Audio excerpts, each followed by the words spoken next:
Pour la municipalité troyenne, c'était une évidence. La nouvelle édition de l'opération estivale Ville en Lumière devait avoir Bernard de Clairvaux comme vedette. Le moine et réformateur cistercien succède ainsi à Chrétien de Troyes. Nous nous inscrivons dans le dossier de candidature au patrimoine culturel immatériel de l'UNESCO.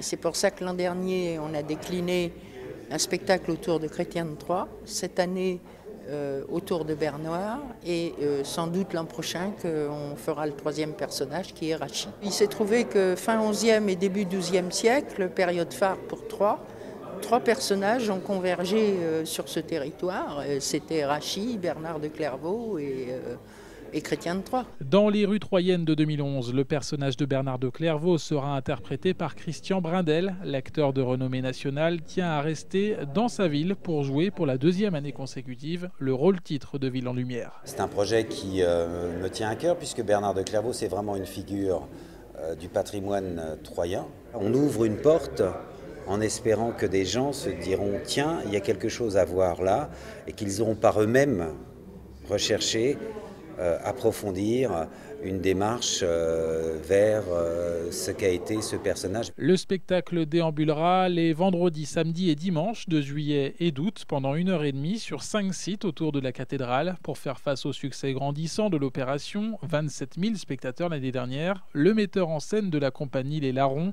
pourra s'appuyer sur des nouveautés. Ça va être encore plus de perfection dans les éclairages, dans la sonorisation, dans les costumes. Et puis les lieux nouveaux, puisqu'on investit en particulier le jardin de l'Hôtel-Dieu. Et puis bien entendu les scènes qui vont être très différentes, puisque là on va voir les Templiers, on va voir Héloïse et Abélard. L'histoire justement, c'est celle d'une femme nommée Europe. Elle demande de l'aide aux moines au bois. La mise en scène, les décors, l'éclairage, tout est fait pour remettre en lumière un personnage d'exception pourtant oublié. J'espère donner envie aux gens d'aller rechercher ce plus une fois qu'ils auront vu le spectacle. J'espère qu'ils auront une démarche en se disant qu'un certain nombre iront consulter des ouvrages sur Bernard de Clairvaux en se disant quel sacré bonhomme quand même, ça vaut le coup d'en apprendre un peu plus. L'opération Ville en Lumière débute le 22 juillet, rendez-vous jusqu'au 28 août, les vendredis, samedis et dimanches à 21h30 dans la cour de l'Hôtel-Dieu.